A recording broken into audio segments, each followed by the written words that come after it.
I absolutely love going by the Fibbers Christian Fishing Club in beautiful Costa Mesa, California. These folks are making the world a better place. Always great to see old friends and make some new ones. Here's a little bit of my speech from the I other told night. my wife tonight I was going to a Christian fishing club, and she said, "Be careful you don't get hit by a lightning bolt." That's how much faith my wife has in me. A relámpago, she said, right on my cabeza. So it's great to be here. A Christian fishing club. I could make the case that a Christian fishing club could save Western civilization. I'm not kidding, because the idiocy of our low IQ culture, the movies, the music, the stuff that we're teaching our kids in school, we just heard a little bit about that. All of that, I don't know where this is going to take us. I don't know, with regard to those phones that kids are glued to nowadays. I don't think we understand what that's going to do to our kids in the future. I'm telling you, it's not going to be good. Kids not going outside anymore, kids not enjoying the great outdoors, not going fishing, doing things like that, and then losing family values, losing belief in God or a higher power. If that turns you off to hear the word God, okay, higher power. Just the belief that there's something bigger and that there's a reason to help others, to do what's right, or to strive to do what's right. Because I've had my bouts with alcoholism and a few other things, so I'm not perfect by any stretch of the imagination. But as long as you're trying, and I was blessed as a kid, I went to Catholic schools my whole life. My parents threw me out, kind of not, they didn't throw me out, but they go, "You're going with Father Ignatius to Costa Rica," when I was like 18. Okay, I went to Costa Rica and I taught kids there, changed my life. Really made a huge difference. Followed that same priest to Mexico City, Acapulco, to an Indian pueblo in Guerrero called Tlaxcala, where I taught Amusco Indian kids their English. Kids that were so primitive that when I walked out and said, "Hey, class is tomorrow at 10 a.m., they're like, what is 10 a.m.? And I'm like, "You guys don't have any clocks here? Seriously?" So they taught me how to point, at the sun for a class. So kids were showing up at 9 o'clock at night, and I'm like, "Oh, did I point the wrong? What happened?" I had it all screwed up for a while, but I finally figured it out. I think that, you could look at this as just a fishing club. Guys, get bait, they go out and try to catch a fish. Or you could look at this as something that I believe could make a huge difference in our society if we can get it to catch on. And I think the pendulum is starting to swing the other way, but we got to keep pushing that pendulum and start exposing kids to the great outdoors. And religion is something that has played an integral part in Western civilization, and we are taking it and tossing it down the trash right now. And God willing, things will head in the right direction and we'll get it straightened out. And Christians, my wife is a devout Christian. I'm a Roman Catholic. She's a Christian. So, the University of Notre Dame, my favorite school, got Nuestra Senora, or Notre Dame, French, right? It means Our Lady. Nuestra Senora, Our Lady, the Mother of God, right? So she catches me, especially on the USC Notre Dame game. She catches me and I'm lighting candles and doing a novena, the rosary, I break that out and everything. She walks up and says, "Do you really think that Jesus cares? Who wins this dumb game today?" And I look her right in the eye and I go, "Yeah, you're probably right, but his mother sure does." Stole that from Lou Holtz, by the way. So anyway, as Christians, Catholics, we all are pointed in the same direction. And part of it is helping others. So I'm going to give you some fishing information, right? Talk a little bit about surf fishing. Talk about my recent trip to Mexico, which was, I got in at like 3 this morning, driving back from Ensenada on very little sleep. Coffeeed up before I got here, you guys. So you're not even going to notice, I hope. And I'll talk to you about the safety issues down there, and the fishing opportunities, and a lot more. But let me break, in case you don't know, I know I talked to this gentleman, he's up on it. There was some bluefin tuna caught last night and early this morning. The American angler had 22 bluefin tuna, thank God. I talked to other guys who were there. They didn't see anything, didn't catch anything until a little bit later today. The Independence got on a drift and caught 6. That's the last I heard. Haven't talked to him since that time. Anybody know anything more? Okay, so they're starting to catch a few because everybody's starting to push the panic button Because bluefin, without bluefin, there's going to be a whole bunch of boats that go up for sale. I'll guarantee it, unless those albacore show up in this cold water. So who knows? Yes, sir. The part that was most interesting to me, Yes. when we were out, the bluefin were up Monterey. Yeah, there is still the whale watch boats up there are seeing them. Yeah. And when we were out, we went out when you came in, Right. and they had the plane out searching. Right. They had every boat in the fleet out of San Diego. Correct. Out searching for fish, and they didn't find them. Right. We went from all the way almost to Guadalupe, Yeah. all the way up to San Onofre. Yeah. We did similar kind of thing. Well, same boat. Yeah. Same skippers. Right. Right. So, Well, I mean, but the one thing I'll point out is that we've had fish in Monterey and San Diego simultaneously. So they could be in both zones. You know, it's not to suggest that they all gone to Monterey. Maybe they have, maybe they haven't. But, you know, we've seen them in both zones at the same time. well, now, what about albacore? Well, albacore, my favorite topic. I've been predicting a great albacore season for 3 seasons in a row. One of these years, I'm going to get it right. I'll tell you that right now. 4 seasons. Oh, I thought you were saying 4. Maybe it was 4, but keep that our secret. Albacore, the stock of albacore is not an issue. They're healthy. There's a lot of albacore. The problem is oceanography. Albacore do not like warm water. And so we've been in a warm water regime for quite some time. We're coming out of an El Nino, which is warm water, and now transitioning into a La Nina. There's a little bit of crossover. Al was telling me that there's some red crabs washing up on the beaches. You see that normally when you have an El Nino. You have the warm water, the red crabs move in. I know the guys that caught some of this recent bluefin told me that they're full of red crabs. So you've got this weird thing going on right now. But it really wouldn't surprise me. The water's perfect right now for albacore. 63 degrees. I remember Frank LaPreston when I worked on the Searcher, walking in there, I was new, and he goes, that's 63.5. That's what we want, that temperature right there. So anywhere from like, you can catch them in the high 50 degrees up to 70 degrees, but they're real comfortable in that 63 to 65, 66 degree range. So it's the oceanography that we need. You know, you start to see more anchovy. Monterey has more anchovy than they have had in a long time. Right now, Monterey's got tons, and they're big ones too. Guys up there are telling me they're the biggest anchovies that we've seen. Anchovies are a cold water thing. Albacore feed on anchovies. So hopefully we'll keep our fingers crossed on that. Okay, so bluefin tuna, we got a little bit of that. I want to go to what we're doing in Mexico just for a second because I had a brainstorm the other night, and I was going to throw it out to you guys or anybody listening because this will be on our YouTube channel later.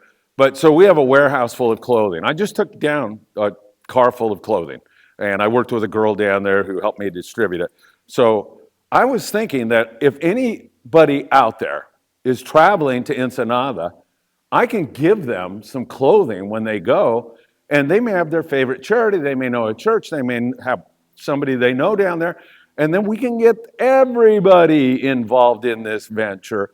And it would also alleviate the $5,000-$6,000 trucking costs that when we send it all down there. We just took care of the island of Cedros not too long ago with Diego Nuno, who Steve Bermudez set me up with. I told my wife, by the way, Steve's never been hit by a lightning bolt. I'm good.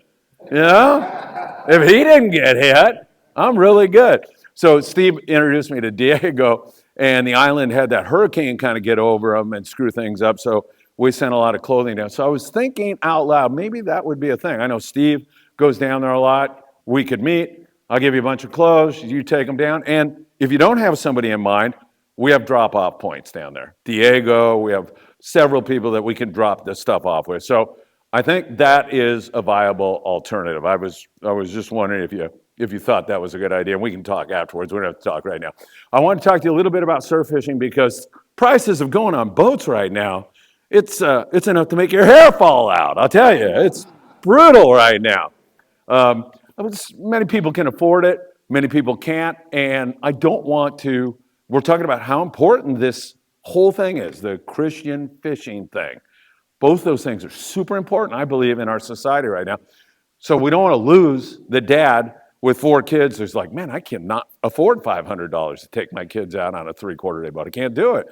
So surf fishing is a viable alternative. The thing I love about surf fishing, I was on a beach right at this hour yesterday in Ensenada surf fishing. Crazy to think that that's even possible. But the thing about surf fishing is you can work that into your work schedule on many days. You need a little break from reality. You had a tough day at work, a lot of honeydews at home. You can go out and cast a line out, maybe catch a fish, but be out in the great outdoors, walking a beautiful beach, and it's such a great thing to do. Now, one of the easiest ways to surf fish, and the way I like to do it, is a little chrome crocodile lure or a little Castmaster or something like that. And you literally just walk the beach and fan cast. So you know what fan casting is? You cast here, cast here, cast here, cast here, cast here, do, come back again, take another 10-foot walk, and you'll be amazed at what you can catch. Legal big halibut, yellowfin croaker, spotfin croaker bite the bait a lot better.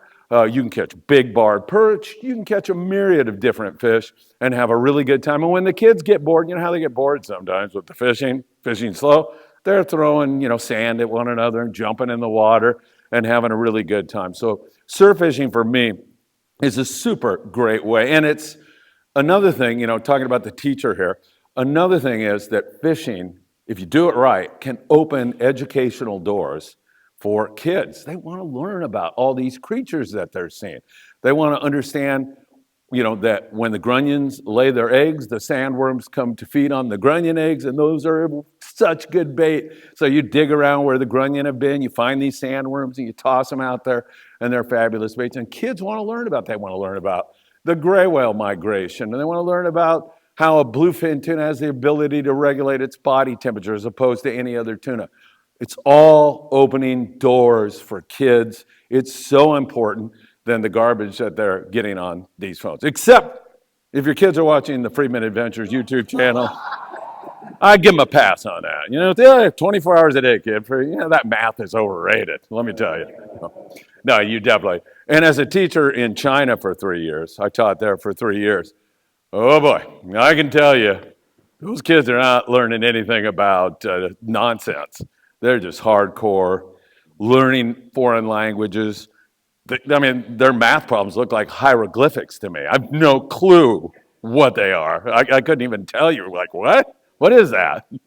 And so those kids, God, if we could only get back to something like that here in the United States, I think it would be great.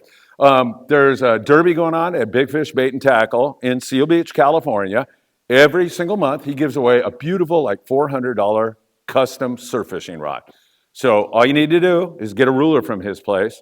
And this month, it's Corbina fishing. You take your biggest Corbina, you lay it in the sand, you inscribe the date in the sand, you take a photo, you upload it to his Instagram page. You got the biggest fish, you get the custom rod. No fee to enter or anything else. So that's a great little surf fishing place. Time to fish. If you can get out during a grunion run, that can be a spectacular time to fish. It's really, really good. And you got an ample supply of live bait. Pick one up. During the open season, you're not allowed to do this when it's closed, and you can't. But you take it and you toss it out there. Man, these big yellowfin croaker, halibut, leopard sharks. Of course, they're all there feeding on all that fish that's coming up. The, food chain, the high school biology, the big ones do come to eat the little ones. And you'll find great success. During the daytime, you can catch a lot of fish on the low tide, Corbina, halibut, but that 4-hour window before the high tide, 2 hours before the high until 2 hours after, that's really a great time to be fishing. And, you're the captain when you're a surf fisherman. You're walking, you're deciding, do I go left, do I go right? You got to pay attention, just like the guy up in the stick on the Independence is looking for a kelp or looking for bluefin tuna. You got to pay attention, looking for birds that are picking. You see, I've seen sometimes where, God, that's like a mile down there, but those birds are going nuts. I got to go. And, you go down there, you're having a spectacular time because bait's there, fish are there. Throw your little chrome jig and you're on. So I can't say enough about surf fishing. I think it's great for kids. And again, it's pretty darn affordable. Once you get your rod and reel, and then you don't even have to worry about bait if you have your little chrome crocodile or Castmaster or something like that. Spectacular also in Mexico. Like anybody who's ever done that in the East Cape and caught jacks down there, man, there's nothing like that. Rooster fish, it's really a great thing. All right, transition into Mexico since I'm fresh out of there. I've been in this business for probably 50 years, believe it or not. I mean, I started as a kid on the Redondo Special back in 1972. And then I've been a newspaper writer in this business, outdoor writer, 976 tuna for 20 years. What else have I done? Well, I can't tell you about some of those things. No. And then I've been in and out also because I sometimes get this wanderlust, like, God, I want to like go to a foreign country and do something crazy, like teach in China. So I did that pretty recently, did that in Costa Rica, did that in Mexico. So I love that. But I've been in this business a long, long time. And when I made my first drive to Loreto, I was 17, 18, like that. And I went to my mom, and I remember, cousin Jack, you're going to get your head cut off. These banditos will shoot you and rob you. And I'm like, geez, really? Maybe I don't want to go to Mexico. Hey, Mom, what do you think? She goes, go to Mexico. Yeah, go for it. And I don't know, maybe she wasn't a very good parent. I don't remember her saying, like, make sure you don't go to that part of Tijuana. She didn't say, just go. You're going to have a great time. You're going to find some really great people down there.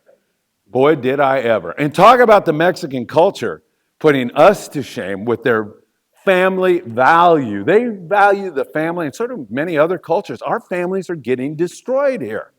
Destroyed.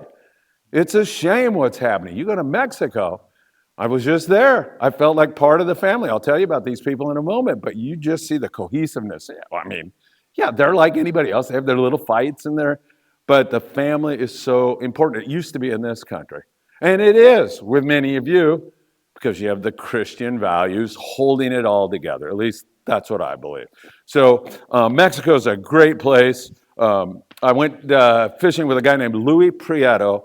Highly recommend you fish with him if you ever want to do it. He has a Parker, fast, works hard at it. There was a good yellowtail bite going on down there until the black cloud showed up. And I shut down that yellowtail bite with my powers, So we saw a lot of yellows. We ran on these yellows, he's running and gunning, we're throwing iron, but we couldn't get a bite. But we ended up, he goes, I got to save my you-know-what spot. So he took us in. We were catching sand bass 2 at a time with like 8 followers on the hooked fish.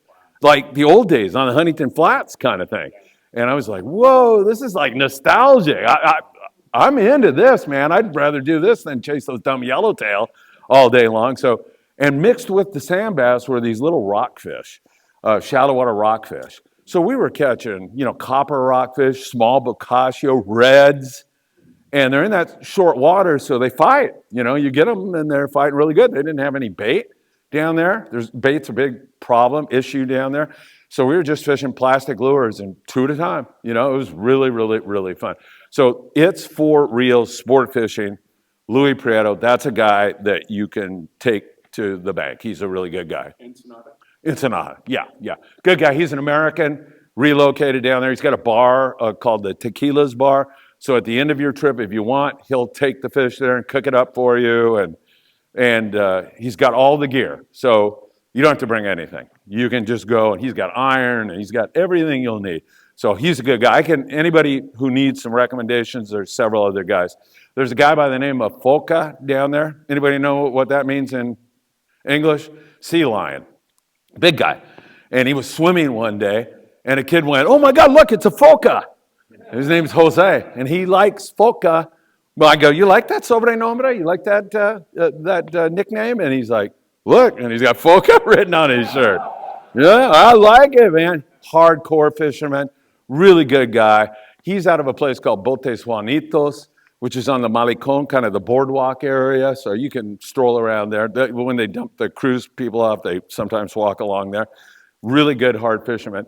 And Botes Juanitos, I was wandering around there looking for content one day, and I met a kid who runs the Little Horse, great kid, and he seemed like a nice guy. And then the women who run Botes Juanitos, a couple of sisters came out, and I ended up talking to them for like 2 hours. And then all of a sudden their daughter comes in. She's 30 years old, and she wanted to meet me. The girl has no taste, obviously, Yeah, who knows why.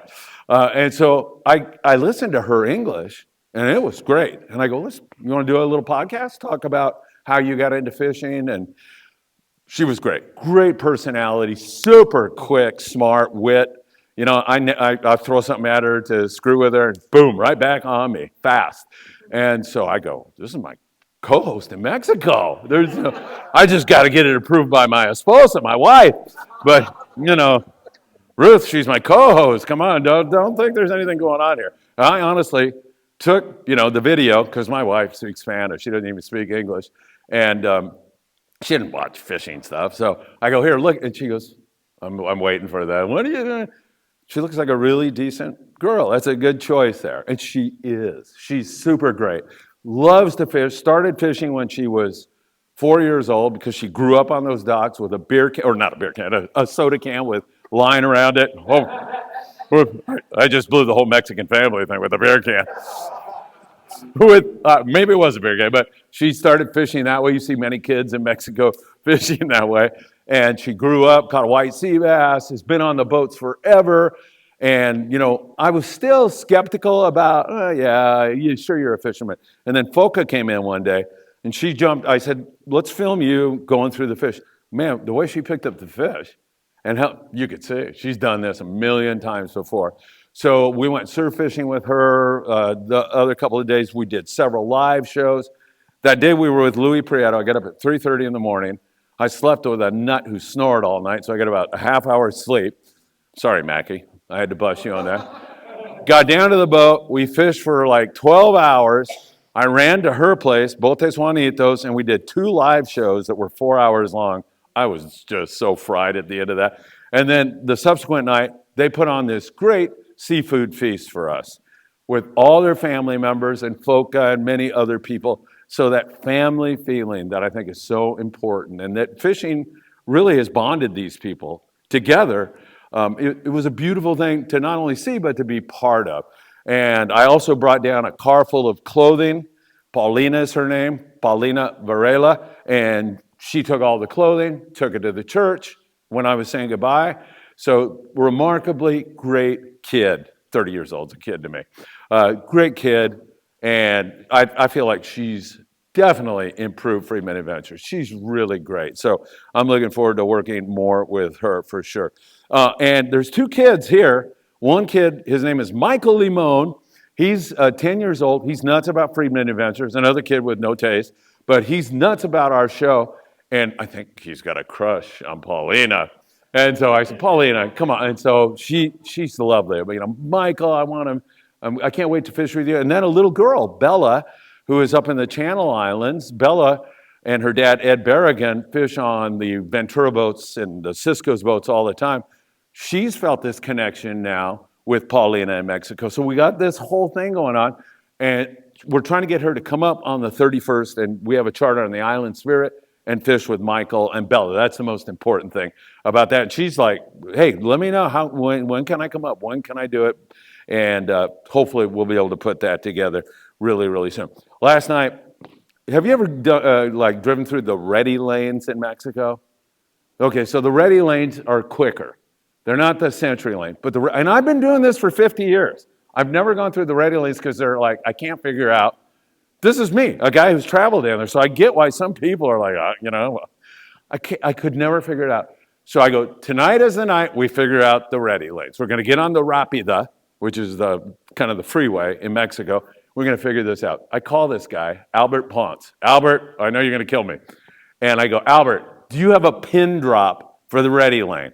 I want to go to the ready lane. He goes, yeah, here's the pin drop. He sends me the pin drop. He goes, now listen to me. This is easy. When you get to the pin drop, look at your hand. You see your hand and your thumb. Just forget about your thumb. And your index finger, you're going to see a lane. Go to where the index finger is, and then you're going to want to go left, but you go right. And I go, I'm ready to give up right now. What are you talking about? Oh, it's easy. So we get up to the pin drop. I have no cell service, and my GPS is not working now. So, I drive like 20 minutes, and I'm looking, we're in Mexicali almost. We're almost in Mexico. We're not, but we're headed in that direction. So I pull off. I go to a gas station. There's a nice señorita there. I go, hey, how do I get to the ready lane? And for some reason, going back the other way, there's these huge signs, beautifully marked, ready lane. I go, I think we're in the ready lane. I think we've hit the promised land. I'm so tired. The guy next to me, I go, you listen to Albert. Well, we couldn't talk to Albert anymore. And we get in the ready lane. I've been in that border crossing general for, if you get out of there in 3 hours, you're like, boy, that was good. Ready lane, 15 minutes. Oh my God, it was like so nice. Boom, right through. Got to the front. The U.S. custom guy was like, hey, you guys have a good time? Hey, have a great day. And that was it. But the worst one in the general lane was during COVID. Just to leave you with this, 15 hours. My son Patrick was getting his car detailed in Rosarito. He was a half hour behind us. And he goes, I'll see you up there, Dad. You know, he was with his future wife. 17 hours for him. I'm like, when I got to the front, I go, officer, seriously, I'm not complaining, but 15 hours? He goes, that's COVID. You guys are not supposed to be even down there. That's why we only have 3 gates open. I go, well, why don't you just shut the border down? I mean, how many people out there needed an insulin injection or so? I mean, I didn't, you know, I don't want to go to secondary. So I said, okay, yes, sir. Yes, sir, I understand. I won't go back again. So anyway, that's my story for tonight, everybody. What did you need to get through the red light? Oh, what do you need to go? Yeah. So you're supposed to have your passport card, you know, as opposed to the book. You know what that is? Okay, so when you order your passport, you can get a card also. All right, and let's see if I can find this for you. Yeah, it's a passport, and it's good for driving into Mexico. It's also good for going on a boat. So, like, if you go on the Independence, Not on the plane. there we go. So, I'll pass that. If you already have a passport, how do you get to this film? Yes, yeah, you can order that. I think it's $20. Yeah, it's not a problem. And so, but the guy Albert with the fingers and all that, he told me it doesn't matter. You can just go in there with your regular passport. So the guy with me, he only had a passport, and I said, well, the guy with me only has a passport. The U.S. custom guys didn't even care. So I think the ready lane, you see somebody out there nodding. I think you can go even with your passport book. And the other thing is, people say, you know, I don't have a passport, I can't go to Mexico. Well, the truth is you can, because the U.S. custom guy, when you come back, has got to have, beyond a reasonable doubt, knowledge that you're not an American citizen. So if you show him a driver's license and he looks at you and he asks you a couple questions and figures it out, then you're good there. It is much better to have a passport, no question about it. But in a pinch, if somebody said, man, the yellows are biting in Ensenada, you know, I don't have a passport, but yeah, you can get away with it. I had a kid show the guy his library card once. So, so that worked out. Any questions out there? Yes, sir, Al. Well, there's a place just south of there called Popotla, which is a little commercial fishing area, and they run charters out of there also. There's a lot of surf fishing in there, but Popotla, you can jump on a panga out of there and fish out of there. Ensenada has a little bit more developed kind of operation. Some big boats, even like some open party type boats out of a guy named Sergio Sport Fishing, good friend of mine for 40 years. He does like what they call colectiva or open party boats. But you can jump on a boat there for sure.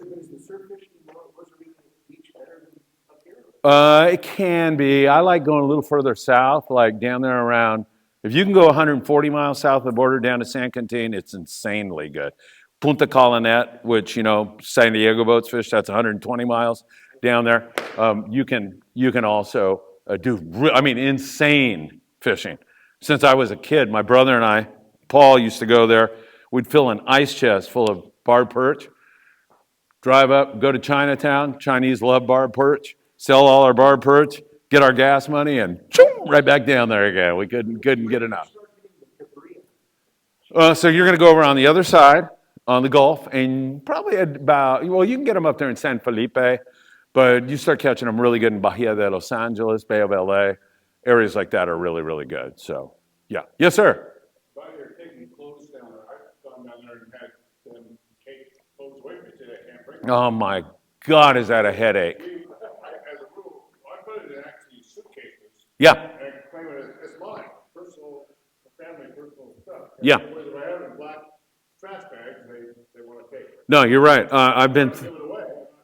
I know. I've been there, done that. And TJ you go through the San Isidro crossing, they're like hawks there, man. They are looking for an opportunity to tax you and to pull you in there. The one thing I will recommend when you're doing it, I've taken tons of stuff through Tecate. That border crossing is one lane.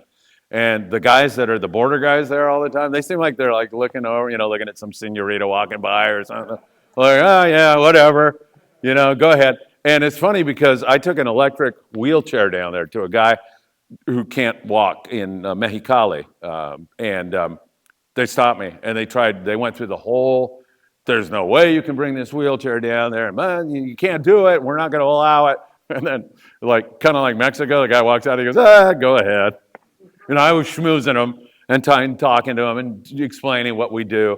And they finally did. But if you go through Tecate, you got a really good chance of getting through. The guy, when I went through last time there, we had a whole, and he didn't even look. And I said, hey, hola, buenos dias, And he's like, where are you going? I go, we're going to Los Amigos to get some carne asada burritos. He goes, oh, really? Hey. And I go, how many do you want? And he's like, 4. I'll run them back to you. So, hopefully that guy's there the next time I'm smuggling clothes in. I'm a smuggler now, let me tell you. So, I know what you're talking about because we've had that problem a million times. Anybody else? Yes, sir. Phil, I want to ask you about the Huntington Flats, the big spot. Yes. For sand bass. Yeah. And then it died off. What's the status? Well, there's a whole bunch of different theories on that. Sometimes giant squid is one of them. The Humboldt squid wiped them out and pushed them to oblivion. Mexican, they trap those things as they come up, so they feel like that could have had an impact on it. Other people will just say it's oceanography; it'll come back. There's an oil spill. So there's all kinds of theories. Most of the time, guys will say it's a cycle and it'll be back. So you can screw those cycles up by overfishing, pollution, and some other things. But I remember as a kid when fishing was horrible in Redondo, horrible, which said, I'm not going to get my captain's license in this. There's not going to be any fish when I get older. Now fishing's better than it ever has been, which tells you something about my foretelling abilities. But the guy was saying it's cycles. And I looked at him like, this old guy has no clue what he's talking about. And guess what? With age comes a lot of wisdom. Boom, he was right. Saw it like the Barracuda bite was great the next year. He was saying, yeah, the water's cold. We got anchovy now. The cycle's working again. So, there's that also going on. Phil, Yes, sir. The prices on the boats out of Ensenada, they used to be very inexpensive. Yeah. Are they about the same as San Diego prices? No, they're they're more expensive than they used to be because you remember how affordable they were. So this guy Foca has a pretty big panga, and I would take 4 people on it at the most, and that would be comfortable. He'll take 6, and I think he gets for like a local trip, Punta Banda, fishing the sand bass, yellowtail, I think it's $500. Total? Yeah. No. That is 500. If you go bluefin tuna fishing with him, like a 12-hour 5 to 5, I think it's 900 or 1,000, something like that. So 4 guys, that's very reasonable. it's very reasonable, yeah. And most of those guys are priced about that in that neck of the woods, And most of them have also started. I know Victor over at Blackfin Sport Fishing, he's out on Punta Banda, but I see everybody doing it now. When you get back, they have a fish cleaning board, a lot of them, and they start filleting your fish. So you're sitting there, and while you're sitting there, they're preparing a sashimi plate for you. Here's a beer, or you're like me, a cup of coffee, or whatever it is, and then you get this kind of camaraderie going on. Most of them speak good enough English where you can communicate and you start to bond. It's a smart business move, number one, but it's also Baja hospitality, Mexican hospitality, something I've experienced my whole life. I experienced Costa Rican hospitality too, just kind of Latin America, Mexico kind of vibe to it, where people are very friendly, very loving, and you see that all the time. But yeah, prices are pretty darn affordable down there. Yes, sir. Do you think the Mexican government is going to open up the islands for the San Diego fleet? Oh my God, that is such a good question. It's hard to say. It's really hard to say. Some of this stuff has been self-inflicted. Yeah, like Ensenada, for example, Todos Santos. We used to go in there and fish Todos Santos once in a while. Here recently, there was a ton of yellowtail in Todos Santos biting. There was 62-degree water. In fact, on our last day on the Independence, I started hitting up all my guys. I go, hey, can we sneak in there and catch a couple of yellowtail? And they're like, oh, you know. And so that happened. I won't say who it was. A captain in San Diego got into a thing with some pongueros, some Mexican pongueros, and he thought like going like with the middle finger was a good idea. On the front page of the Ensenada Excelsior the next day. You know how the Mexicans felt about the gringos? You know, I don't blame them. And so you've had like those kind of interactions. So I don't know. Guadalupe, it's just like the white shark protecting the white. The white shark doesn't need any protection, you know. They're fine, you know. We could fish out there. So it's probably a money thing. Like for example, a lot of the Mexican pongueros were complaining to me about. He goes, look at how many sardine boats are working here right now. And there was like, he counted 16. He goes, look at, they take everything. And they're not making bait for the sport. There's no bait. They're feeding the tuna pens. Every bit of that bait goes to the tuna pens now. Every bit of it. And he goes, they're killing us. They're wiping us out. He said, here we get white sea bass. The minute it starts to happen, gill netted up, gone. There's no enforcement of the rules down here. The guys were complaining to me about that. So I don't know. It's so political and, you know, gets screwed up. I heard that some of the San Diego boys are doing, might be doing like a mothership trip down to Cedar. Yes. They drop an anchor and guys fish off the pockets and get the bait and so on. Yeah, the Red Rooster did that recently, Charlie. The Red Rooster, what he did was he went down, he went into Cedros, and then the Pongas came out, picked up the people. They had to pay, you know, $200 each or whatever it is. And then they went off fishing, and then they brought them back later on and did that thing. So I know that when we were on the Independence, we were just outside of Ensenada, and I was talking to some of the guys I know, fishermen in Mexico, and Brian, who runs the Independence, overheard me. He goes, hey, tell those guys, any of those guys want bait, come on out here. I'll take care of them, you know. So I told everybody. Nobody came out because it was windy and rough and crummy weather, but he was very gracious about that. So that was great. Anything else? It's been a pleasure, everybody. Thank you so much. Appreciate it. Thank you so much. My pleasure. Thanks, Charlie. Yeah.